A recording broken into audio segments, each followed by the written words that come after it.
Welcome to Discover Joyous Love with Anita DeFrancesco as your host. This is a hybrid of topics under the subjects of mindfulness, sexuality, and relationships. Hello, everyone. Welcome to Discover Joyous Love. I'm your host, Anita DeFrancesco. And each and every week, I bring you a different topic. This is episode 25. And I have an interesting guest here with us today who's going to be Frank Wiegers. He's going to be speaking about the magical sex and how he was inspired to write his book, The Magical Sex Book. Him and his wife, Judith Claire, put this book together.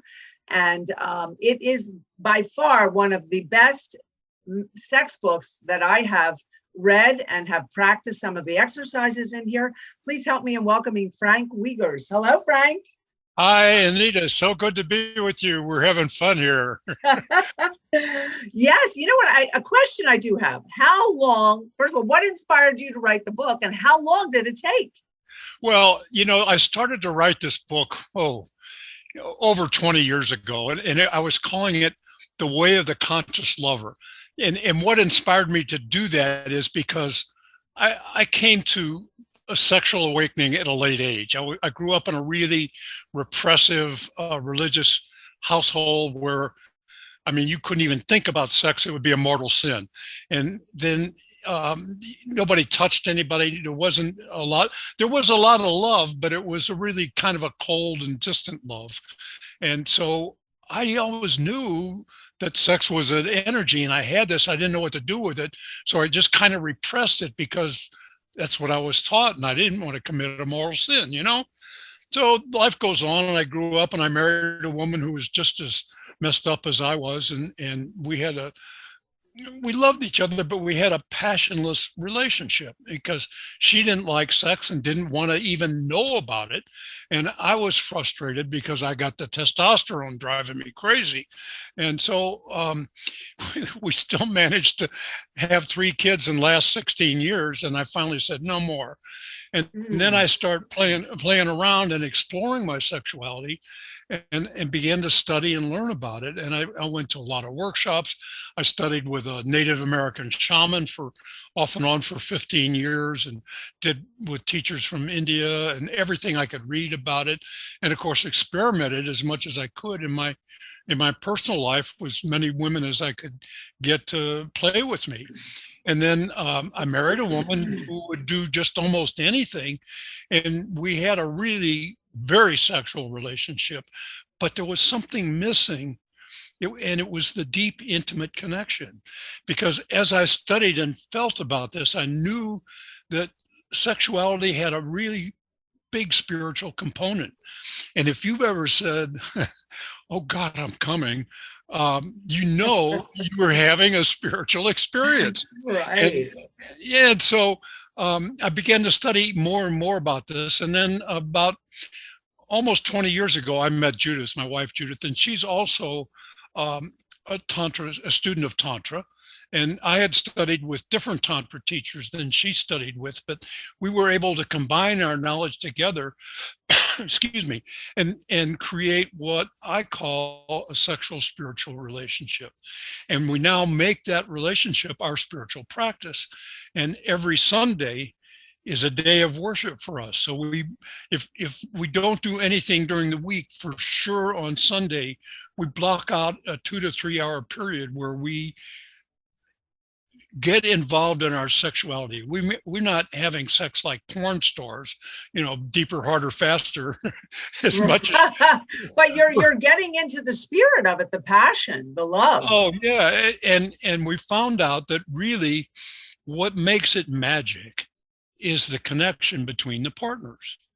So we found out, if you want to have that magical sex, well, what's magical sex? That's the sex where you went, oh my God, that was incredible. How do we do that more often? And that's the key. How do you do that more often?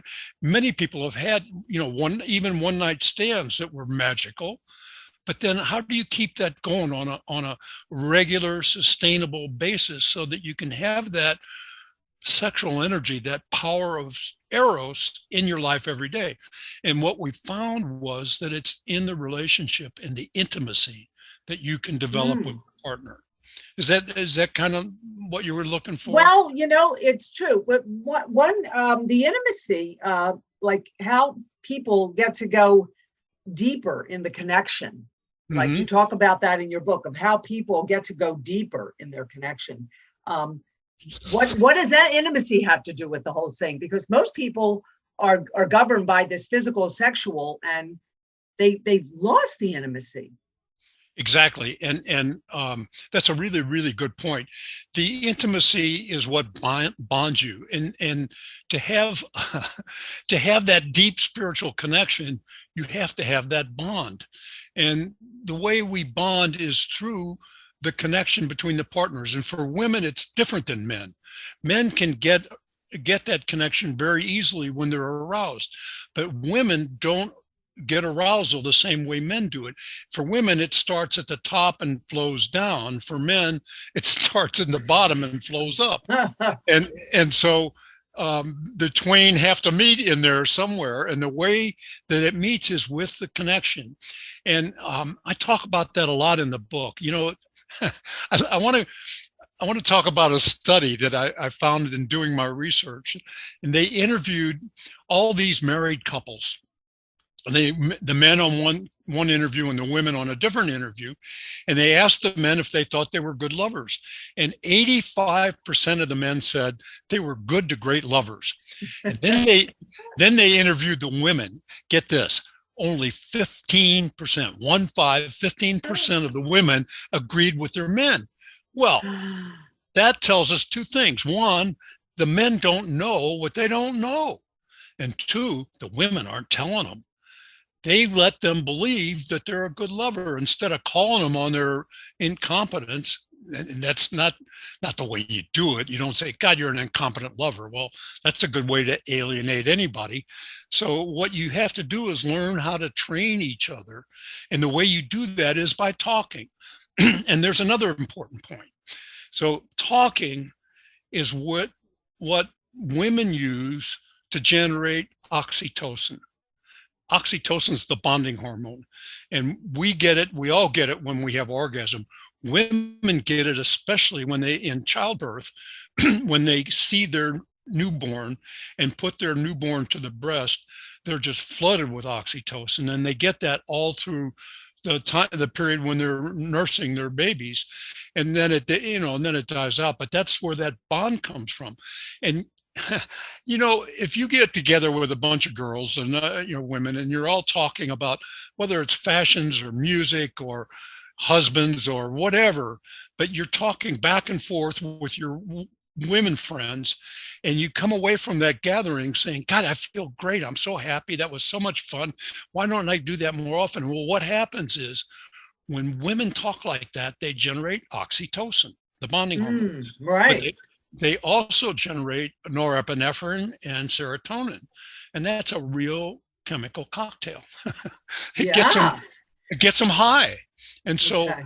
so guys, here's the thing about that. If you get into conversation with your woman, she's bonding to you, and that makes her more attracted to you. Because when she's bonded to you, it doesn't matter if you've got belly fat, or it doesn't matter if you've shaved or not shaved.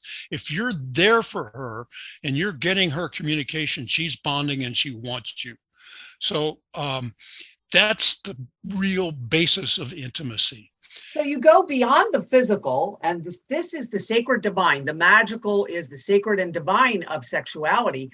You're going beyond the physical. So you're not looking at that person's physicality. Now, when you talk about the woman having to coach the man and having this sexual communication in the bedroom, out of the bedroom, asking your partner for what it is you need, what it is you desire more of, there's this, a lot of men tend to have this sort of shield of an ego, and a woman are afraid to tap into them because they may get insulted. They're not a good performer in the bed. And this is the big ego thing for men, being a performer.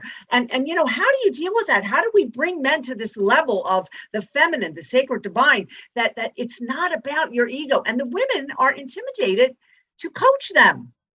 That's So right. you're saying the conversation of sexuality or anything? Well, both, it starts, it doesn't necessarily, it probably doesn't start with sexuality. It starts about whatever's going on in your life that day or that week or whatever you're dealing with. And I mean, it could be talking about movies or TV or whatever, but then somewhere you have to, and you're so right, Anita, that guys have this huge ego. And if you say one thing about their performance and their technique, they take it as a criticism, they shut down and withdraw. And I'm sorry, it's ladies. so true. I mean, Oh, it is true. And I know from experience dating. So sometimes the woman has to just be quiet. And then how do you learn and teach each other? That's why they need to sit with you, read your book, or go to a class and learn how that it's okay to be vulnerable. well, yeah. And the first time you bring it up, if you do it in a gentle, conversational kind of way, say, honey, tell me something you like about our lovemaking. So you get him talking about what he thinks he's doing that makes him so great. And you went, oh, yeah, I really love it when you do that. Would you like to know something I'd like to do? And he, if he says no, Uh-oh, you better run. you better get your attorney So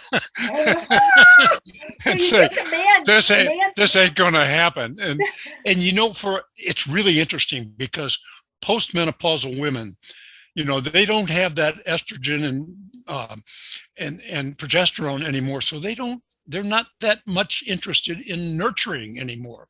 And most of the divorces after 50 are instigated by women because they're just not going to put up with that doo-doo anymore.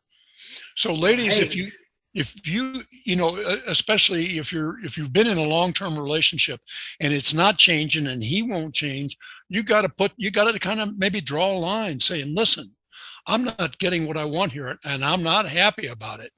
And if he says, well, too bad, then you say, well, okay, then I don't think this is going to work out for us.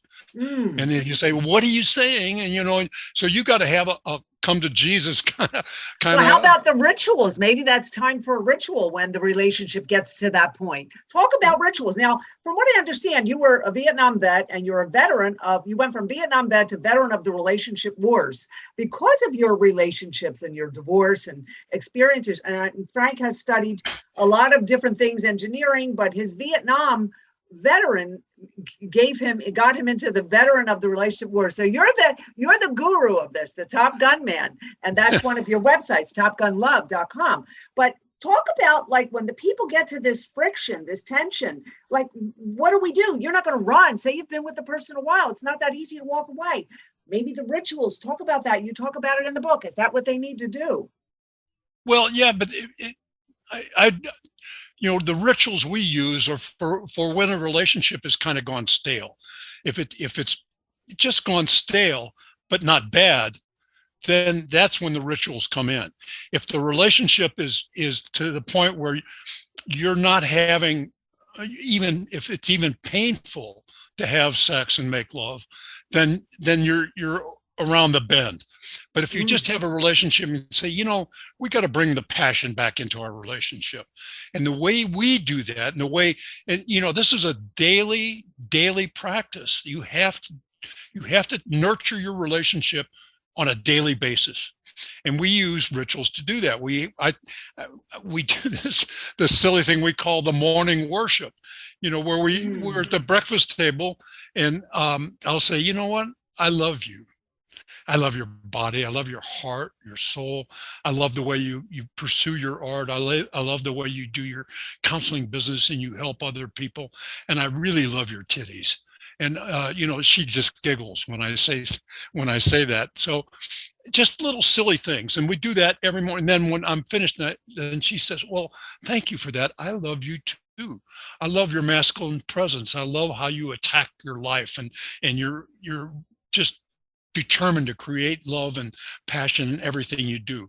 And I say, thank you. And that's the end of it. It takes 30 seconds. But every morning, and after a while, it's the same thing over and over. But it's just the idea that we're affirming starting our day saying, I love you. in more than in a conscious way. So then we go through the day and we may not even interact most of the day. She's working on what she's doing, I'm working on what I'm doing.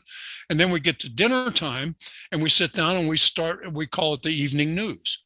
And we go through everything that we did that day, who we saw, where we went, what we did, what we created, what didn't work, all that stuff. And she tells me in detail. And guys, here's the thing. You think it sounds silly. She'll say, well, how was work today? And you say, fine, or meh, whatever. That's not a conversation. She just wants to know about your life. You have to tell her, well, I didn't like what the boss said. I didn't like what my partner said. I didn't like this, but I did like this. And what I did with this, I helped this client. I did that. Tell her in detail. I went to the hardware store, whatever. Tell her what you're doing so that she can it's a conversation. And the conversation is what bonds her to you. She needs that. So if you want to revitalize your relationship, that's a key ritual. And then we have the gratitude ritual we do before we go to sleep at night. And we're both in the bed and we say, I'm really grateful for the fact that I was able to create this blog post today. And I'm really grateful that I had Anita to give me a podcast interview today. And I'm really grateful that that you did this and whatever she did for me. And so I told, 3 things that I'm grateful for, as many things that I can think of that I liked. And I can say, well, I like that I was able to do that podcast and we had a good time. I like that I was able to go for a walk. And then one thing, the last thing we put in, what did I do for fun today? Well, one of the things I did for fun was have that interview with Anita. That was a lot of fun. And then I went to the park. We have a beautiful park. You probably know it, the Palisade Park. Yes. Yeah. So we go for walks on the Palisade Park. Overlooks the ocean. It's a beautiful park. And so I said I did that for fun. Or we watched some episode of something or another on TV that was fun. Or I read my book. I'm reading the latest thing on Outlander, the newest book on Outlander. So, that's it. So those are 3 rituals that you could use every day. And so you're practicing love, keeping up the practice of being in a relationship, nurturing it. The grass is not greener somewhere else. It's greener where you water it. So you're watering and nurturing this whole thing, but it's really you that you're doing it to, and your partner is receiving that. So Absolutely. People tend to shut down, cut off. They have other things, other motivations. They're driven by other false things in life that are not going to really mean anything in the end. And then they find out that, oh, wow. So this is where you need at least one partner, the woman, maybe woman being the beginning or the initiator of the teaching. So to bring him in, because it's usually the man that sort of kind of is the running or, where the woman is more contained. And, practicing, but I want you to talk about the pre-play you have in the book, the afterplay, or what was it? The pre-play section that you have? Yeah, pre-play, foreplay, the play, and afterplay. Right. Well, before we do that, what I wanted to talk about was the limbic resonance. Yeah. That was so important. I thought that was so amazing when we talk about that. Go into that a little bit. And you have that in the book there. Well, yeah, I think it was 2000, this book came out, and I saw it in the bookstore. It was called A General Theory of Love. And I went, I'm always interested in love, romance, sex, everything that has to do with having a fulfilling, loving relationship. So I bought this book, and it was amazing. These 3 research psychiatrists, these are PhD MDs, and they found a phenomenon. They call it limbic resonance. You know about the 3 brains. You got the frontal cortex, the midbrain is the limbic brain, and the back brain is the reptilian brain. Well, the midbrain, the limbic brain, operates below the level of consciousness, but all of our body mechanisms are pretty much handled by the limbic brain. It's affected by the frontal cortex, but really operates below the level of consciousness. So if you've ever had a pet, that you know when that pet wants to go outside, or you know when that pet wants to play, you know when that pet needs to do something, and they know when you're not happy. They'll come up and snuggle to you. And I mean, even horses know how to do that. Mm. And that's limbic resonance. They're getting that on a subconscious level. They pick up that feeling. And we all have that energy that surrounds us. So when we're in relationship with another partner, with our partner, an intimate relationship, they finish our sentences. They know that we want a glass of water before we even ask for it. And little things like that. And that comes from the level of intimacy. And by doing these rituals, and I also have a list of what I call daily do's in the book, that these are just little things that you do for each other, and that deepens that connection, and that transfers to the bedroom. And that's when you get in the bedroom and you get that resonance going between the two of you. And that's that's what leads to passion, connection between the two of you, that you know what the other person is doing, what they need, what they want, if they're happy, if they're sad. I can look at Judith and go, "You're not feeling well today." And she hasn't said anything. And she said, "Oh yeah, I don't. I'm feeling my body aches, whatever, what's going on." So there's all that. So that's really important. And as I said, that transfers to the bedroom. So that's what leads to magical sex. And we'll talk a bit of, you want to get into the bedroom, we'll talk about pre-play. So let's talk about that pre-play, and then you have the after sex, the post-orgasmic low, but the pre-play, all of that. I like to hear about the pre and the foreplay, or was it pre-play? And there were a few of them in there. Yeah, there's four. It's pre-play is what comes before foreplay, which is the second step, and what you do in foreplay, and that's important as well. And then of course there's the play. That's when you actually are having physical sex. And then afterplay is what you do after. And the pre-play and the afterplay are really neglected, I think, for most people. And here's what pre-play, somebody said that pre-play starts after the last orgasm. So, but really I'm talking about what we can do once we get into the bedroom. So we know that we're going to go make love, but we don't just jump in the sack and start licking and kissing and sucking and screwing, Right. If you want to have magical sex, you have to set it up. And pre-play is the setup. And that's when you make the connection. So the way we do it, we get in bed naked and we sit there and talk. Remember what I said about conversation and women and right. Yeah. So we get to talk, and it doesn't matter what we talk about. Again, it's the idea that we're talking and connected. And that's beginning to quiet her brain down, because as a woman that your brain never stops. My brain, I can shut that thing down and compartmentalize, which I learned as a fighter pilot in Vietnam, that if I worry about my roommate that got shot down yesterday and I'm thinking about him, I'm going to get shot down that day. So I have to compartmentalize that. So guys are pretty good at doing that for the most part. Women, not so much. So you have to do the thing to get her present in the moment. And the conversation is the best way to start that. Then as soon as that connection, you feel that connection is good, then you want to move into the physical part, where touch, again, once she starts feeling touched, that will help bring her present into her body. And again, quiet the mind further, which makes her more open to the physical sensations of lovemaking.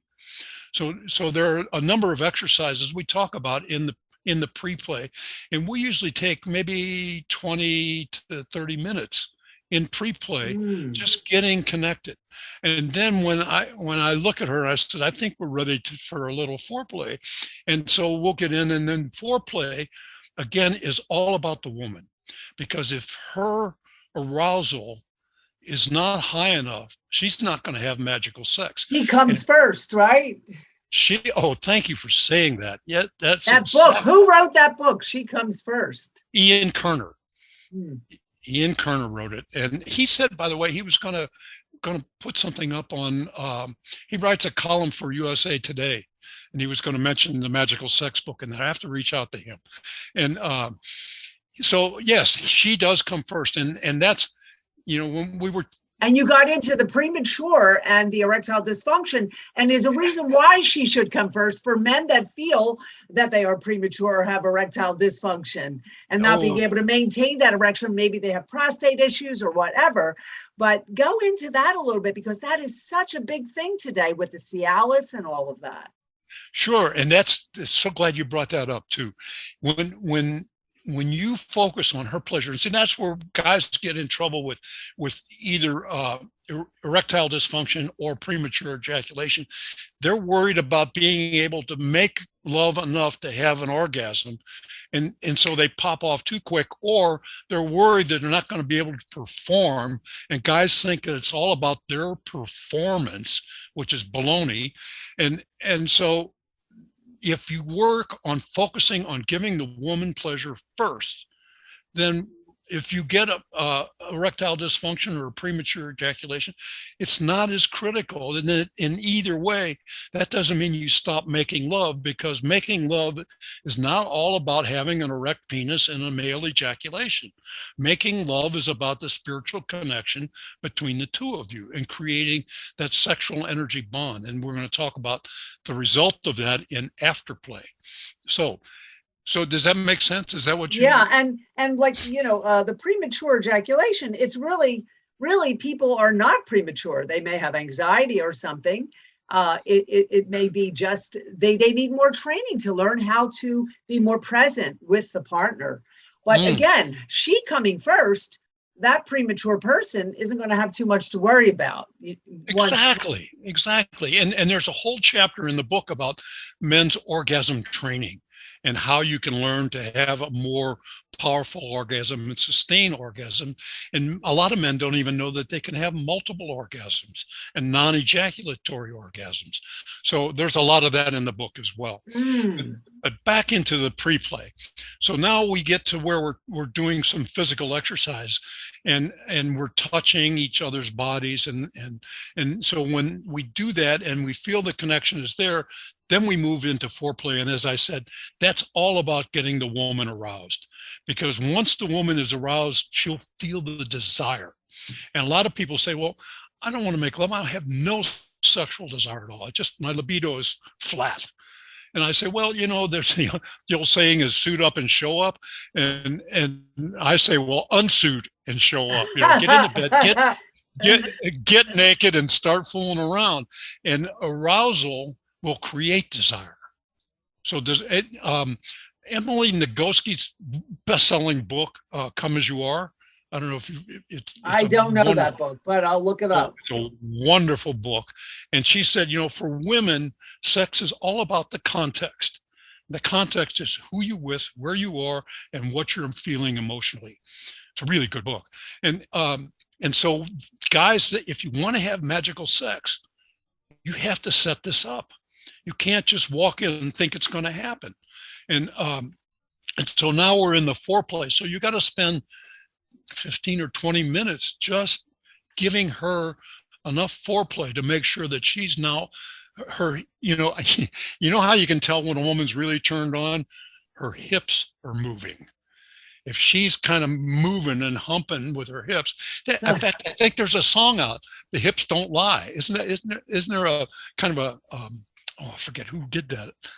It's a great song. Anyhow, so yeah, then I remember that song. One of those. Yeah, the hips don't lie. If her hips are moving, she's turned on. So that's the time to move into either oral sex or intercourse. And I really recommend you start with oral sex, because between 50 and 80% of women do not orgasm in intercourse. So if she has a clitoral orgasm first, she's much more likely to have a vaginal orgasm after that. So guys, make sure that's where she comes first. You can either do it manually or you can do it orally. We do both. So, wow, interesting. Of course. Well, yeah. and again, all of that talking that goes with that, what's the I know there's a difference between the magical sex is magical, it's spiritual, it's a higher power.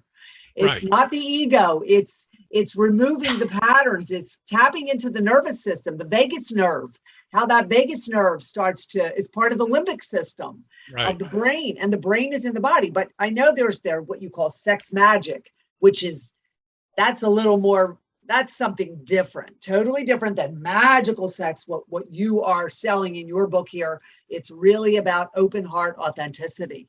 So what is the sex magic? That's just something else, maybe just talk about, because people may get confused. They want to know the difference. Oh, that's great. I'm glad you brought that up, because sex magic is something that I think it goes way back to shamanism, early shamanism. There's talk about it in the Kabbalah. Aleister Crowley wrote a lot of stuff about sex magic and rituals that he found in Eastern mysticism. And so, magical sex, first of all, let's define that as a difference between sex magic and magical sex. Magical sex is when you have that fantastic connection with your partner and you orgasm, you don't know where she stops and you begin, or you're totally bonded and blown away, and your mind is out in space. There's a wonderful tantric mantra. You probably know it. Gate, gate, paragate, parasangate. Did you get that from Bodhi Avinash? No. Yeah, was that a Bodhi Avinash one? Yeah. And it means gone beyond, gone way beyond. The jewel of the lotus. Yeah, something like that, right? Yeah. And hail to the enlightened ones. So if you have that kind of orgasm, you're an enlightened being. And you've created an enormous amount of sexual energy. Because we know that sex has energy. We know that thoughts have energy, because what we think about is what we tend to create. So sex magic, which is different than magical sex, it's what comes after magical sex. Sex magic is when you take that sexual energy and you connect it to the thoughts that you think of the things you want to manifest. So now you've taken your thought of something you want to manifest, which is like the law of attraction, and you've put that sexual energy attached to it. It's like adding booster rockets to it. Man, it just empowers your postulate enormously. So this is like going from doing sex to practicing sex to magic, to cultivating that magic. It's like a good bottle of wine or something, right? When you let it ferment and you really harness it and you value it, right? And this is what people really need in the world, because they are just skimming by the most beautiful energy that is healing. Sexual energy can heal disease in your body. It can heal cancer. It healed me from rheumatic fever as a child.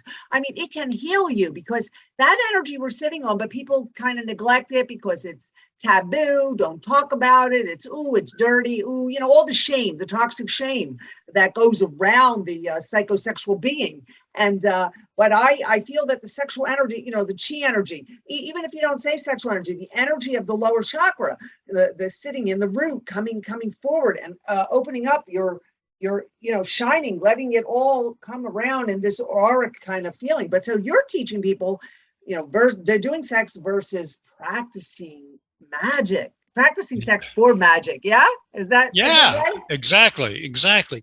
I have one teacher who was a Native American shaman, and he said that sexual energy is the source of all creation, not just procreation.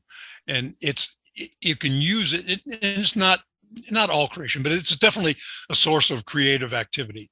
So if you cultivate, and I think Mike Lusada in his book Real Sex talked about the fact that sexual energy, or eros, is the juice that makes our life worthwhile. And I healed prostate cancer with sexual energy. You did? Oh, I did. Interesting. Yeah, I did. And you also had addictions of alcohol, soberness too, right? Drugs and alcohol, and a lot of that was because all my sexual energy was repressed. And when I got to the point where I don't want to repress it anymore, I want to express it. And nothing that you do, as long as you're not hurting someone else or doing, I love I think the B&D people, bondage people say, it's got to be safe, sane, and consensual. And as long as you're doing it, you're not hurting anyone else, and whoever you're involved with is fully consenting, and you're not doing something that's unsafe, then who are you harming? Mm.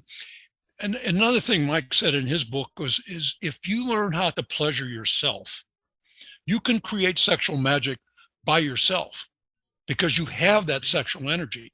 And if you know how to pleasure yourself, then you're no longer at the effect of anyone else to give you pleasure. Right. So that's real freedom. And if you know you have something you like to wear high heels, or you like to have anal sex, or whatever it is, and that's another thing that guys don't understand, that because they learn sex from one woman, they think they can use it on all women. Right. And that's where you get in trouble. And that's what women need to tell the guy, what you're doing there might have worked for Susie, but it doesn't work for me. And what you have to do is to me, because all women are different. Every woman's different. There's 9 nerves that go into the pelvic region, and they go to different places on different people.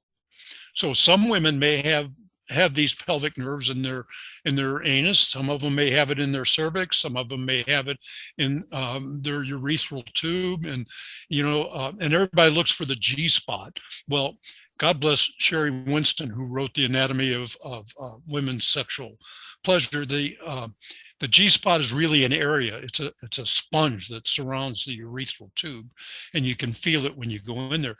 And it's really important to titillate that part as well. So, but that doesn't happen until the woman's aroused, and you can tell when she's aroused because her labia are swollen, her clitoris is swollen, and she has an erection, just like a guy gets an erection. So we can go on. We can go on about this longer. Interesting. This is just so fascinating. Your book. I mean, you are the veteran. You went from Vietnam vet to veteran of the relationship wars because of your experiences in life and everything, all the experiences you had with your relationships. You're married. You were married once, right? Or twice now? Yeah, twice. Yeah. Twice. And well, that's okay, because that's, some people are married 3 and 4 times. But even coming through, you said prostate cancer and drug and alcohol addiction. The prostate cancer, how you healed that through all of this? How did you heal? I mean, there's no way to say that. But for years, I went to the VA because we were fooling around, and Judith was doing, a little anal play with me. And she said, I feel something on your prostate.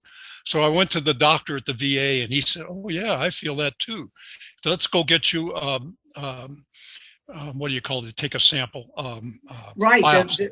Biopsy. And they said, yeah, you have stage 4 prostate cancer, and we're going to take out your prostate. And Judith said, wait a minute, let's get another opinion. So we went to another doctor, and they said, well, let's just watch it for a while. We might be able to do some other kind of treatment. So we watched it, and it stayed the same. It stayed the same. And then it shrunk, and then it moved, and then it did something else. And so 10 years later, and finally about a year ago, I went and got an MRI on my prostate, and the guy said, I don't see anything in here. There's nothing in here that indicates you have prostate cancer. So I don't know, but all I can tell you is that I stay sexually active. I'm 86, pushing 87. Wow. And I use sexual energy in my life every day. I have a good friend. You probably know Patty Britton.